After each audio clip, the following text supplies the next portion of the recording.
Bonjour à tous, bienvenue dans une autre liste d'animes très spéciale sur notre chaîne. Aujourd'hui, nous allons parler d'animes où le protagoniste est paresseux mais cache une grande puissance. Si vous aimez ce type de contenu, abonnez-vous et laissez votre like et maintenant commençons la vidéo.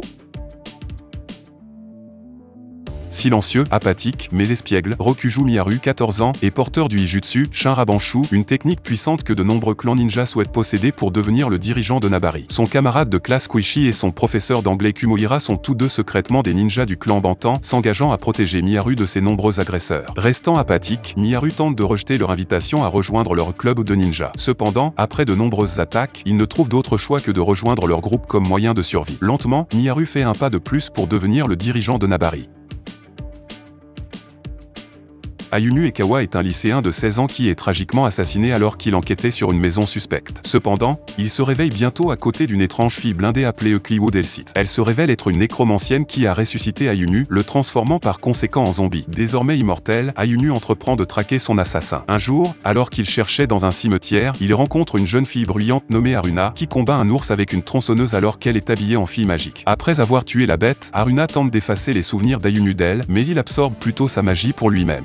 Dépouillé de ses pouvoirs, Haruna ordonne maintenant à Ayumu de prendre son rôle de chasser d'étranges créatures connues sous le nom de Mégalo, des monstres qui parcourent le monde humain et terrorisent la population. Korwa Zombie de Suka suit les bouffonneries quotidiennes de l'humain devenu zombie Ayumu alors qu'il commence sa nouvelle vie ridicule où le surnaturel devient la norme.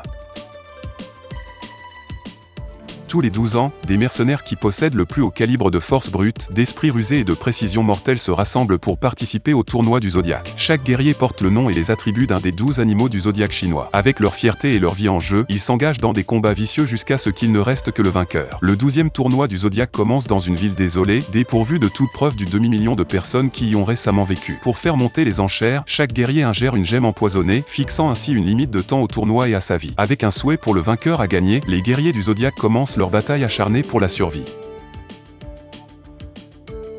Il y a quelque temps, l'influent et puissant TONC a acheté l'île de Midorijima, au Japon, avec le projet de construire Platinum Gel, une luxueuse installation utopique. Ceux qui ont la chance de l'habiter sont les citoyens les plus riches du monde. Les premiers résidents de l'île, cependant, ont été contraints de déménager dans l'ancien quartier résidentiel et après l'achèvement de Platinum Gel, ils ont été complètement abandonnés. Rib et Rim sont les jeux les plus couramment joués sur l'île. Rib est un jeu de la vieille école dans lequel les gangs se livrent des guerres de territoire les uns contre les autres, tandis que Rim est un jeu technologiquement avancé dans lequel les participants se battent dans une réalité virtuelle. Pour pouvoir jouer à Rim, vous devez avoir un ball mat, une IA qui ressemble généralement à un animal de compagnie, et le match doit être médiatisé par un Vusui. Aoba Seragaki n'a aucun intérêt à jouer à l'un ou l'autre jeu, il préfère vivre une vie paisible avec sa grand-mère et All Mat, reine. Cependant, après avoir été entraîné avec force dans un match de Rim dangereux et avoir entendu des rumeurs sur la disparition de joueurs de Rib, tous les espoirs d'Aoba de vivre une vie normale sont complètement abolis.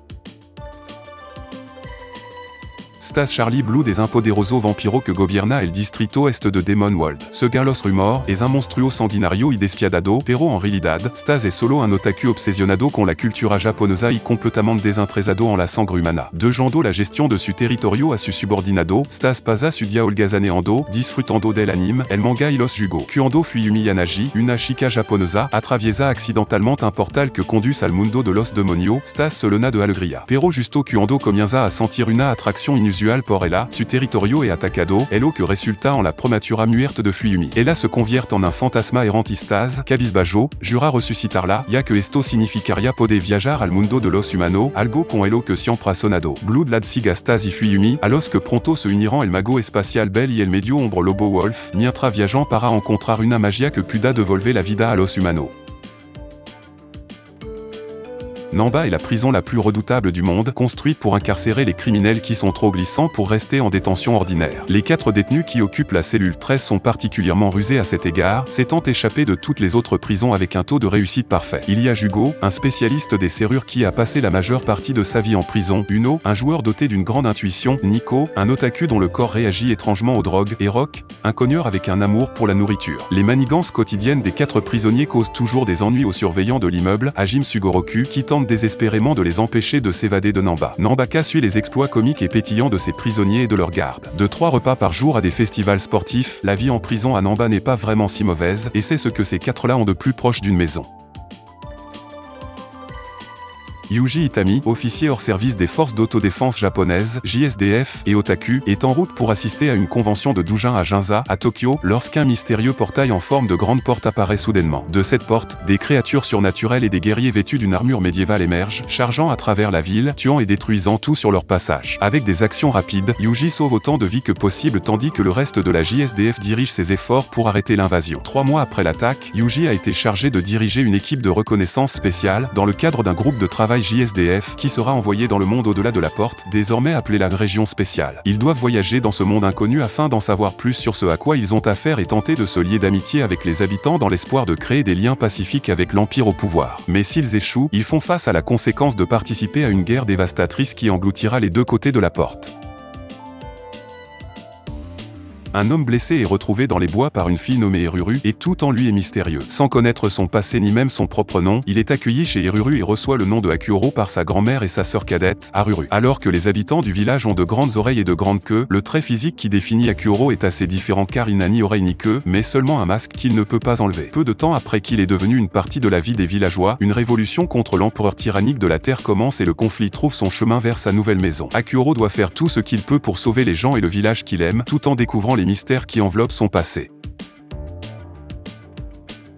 Edo est une ville qui abritait la vigueur et l'ambition des samouraïs à travers le pays. Cependant, après la reddition du Japon féodal à de puissants extraterrestres connus sous le nom des Hamato, ses aspirations semblent désormais irréalisables. Avec le shogunat autrefois un flux reconstruit en tant que gouvernement fantoche, une nouvelle loi est adoptée qui interdit rapidement toutes les épées en public. Entrée Jintoki Sakata, un homme excentrique aux cheveux argentés qui porte toujours une épée en bois et maintient sa stature de samouraï malgré l'interdiction. En tant que fondateur de Yorozuya, une petite entreprise de petits boulots, Jintoki se lance souvent dans des efforts pour aider les autres, bien que généralement de manière plutôt étrange et imprévue. Assisté de Shinpachi Shimura, un garçon à lunettes censé apprendre la voie des samouraïs, Kagura, une fille-garçon manquée avec une force surhumaine et un appétit sans fin, et Sadaharu, leur chien de compagnie géant qui adore mordre la tête des gens, les Yorozuya rencontrent tout, de la royauté extraterrestre aux échauffourées avec les gangs locaux dans le monde en constante évolution d'Edo.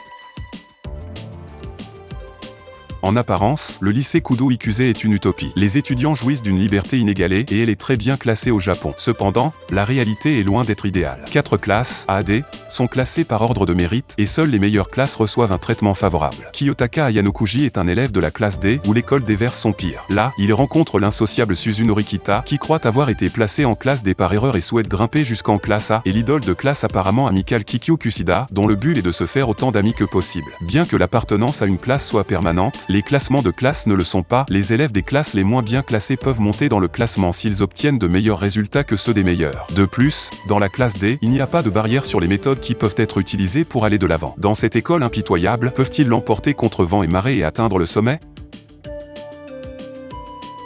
Et c'était notre liste d'animes pour aujourd'hui. Si vous avez aimé la vidéo, n'oubliez pas de laisser votre like et également de vous abonner à notre chaîne pour toujours recevoir le meilleur contenu de vos animes préférés. Pour aujourd'hui, on va rester ici, jusqu'à la prochaine vidéo qui sortira très bientôt.